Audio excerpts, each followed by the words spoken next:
Berdasarkan data BPS pemerintah Sumatera Selatan, angka penduduk miskin di Sumatera Selatan alami penurunan yang signifikan lebih dari 1%.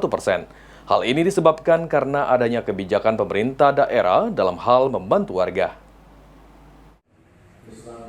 Berdasarkan data BPS, pemerintah Sumatera Selatan mengklaim angka penduduk miskin di Sumatera Selatan turun signifikan. Penurunan warga miskin di Sumatera Selatan lebih dari 1% atau sebesar 10,51% dan mengalami penurunan sebesar 0,46%. Pemerintah Provinsi Sumatera Selatan terus berupaya mengentaskan kemiskinan dengan berbagai program pendekatan konsumsi, infrastruktur, dan kantong-kantong kemiskinan yang di Sumatera Selatan ini terus diperhatikan. Dengan berbagai program yang dicanangkan, target pengentasan kemiskinan bisa dipercepat demi mewujudkan masyarakat Sumatera Selatan yang lebih sejahtera dan mandiri. Ya, saya kira sudah banyak intervensi yang dilakukan secara bersama-sama antara jajaran pemerintah provinsi dengan semua stakeholder-nya dan juga kabupaten kota bersama-sama, dan ini terus kita pertahankan dengan program-program yang terukur dan diharapkan ini bisa terus menurun,